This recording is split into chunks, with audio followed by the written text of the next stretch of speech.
The actions I'm taking are not only lawful, they're the kinds of actions taken by every single Republican president and every single Democratic president for the past half-century.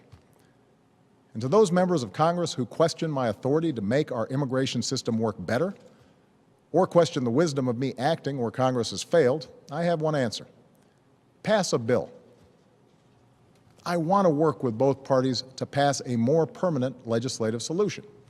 And the day I sign that bill into law, the actions I take will no longer be necessary. There he is. Welcome to Give Me Five, ladies and gentlemen. Emperor Obama lying with his opening statement there and that cut that you saw.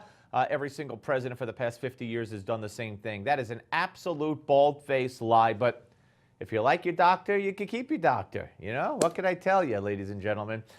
This was some of the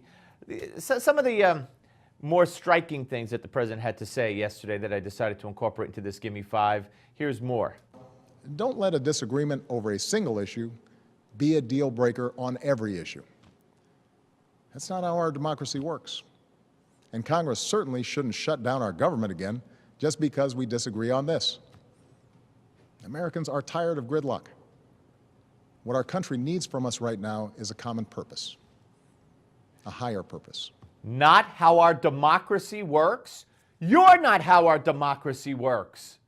Our democracy doesn't work, and our founding fathers didn't intend for the president to say, well, if the will of the people through their congressional representatives is they don't want to do it, I'll do it. And then say, you want it fixed, then you follow my lead. That's not how our democracy works.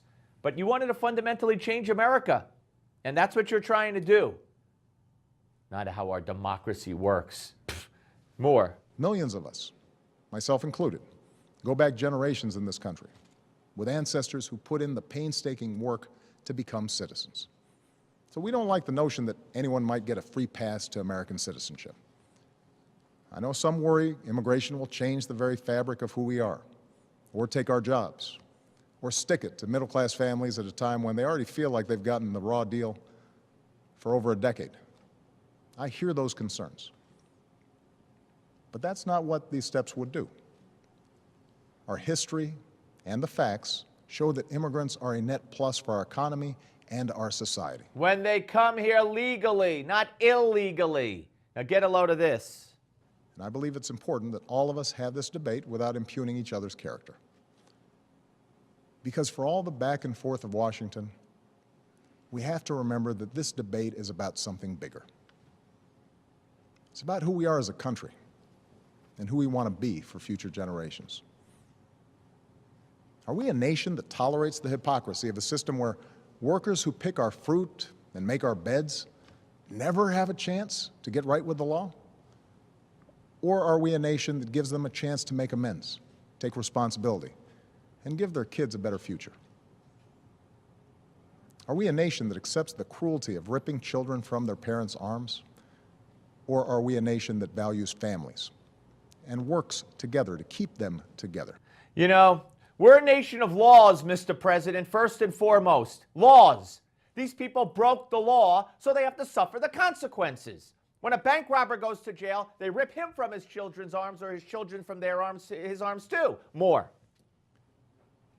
Scripture tells us that we shall not oppress a stranger, for we know the heart of a stranger. We were strangers once too.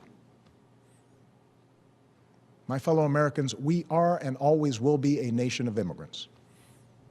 All right, ladies and gentlemen, he quotes Scripture. This is so important to him that he quotes Scripture. Mr. Religious, Mr. Pious, all of a sudden.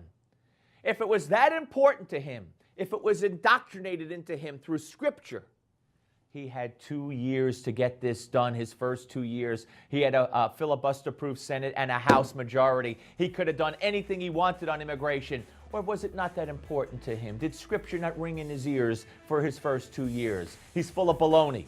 And we are not a nation of immigrants. I'm not an immigrant. He's not an immigrant. Chances are you're not either. Your Newsmax Now updates next.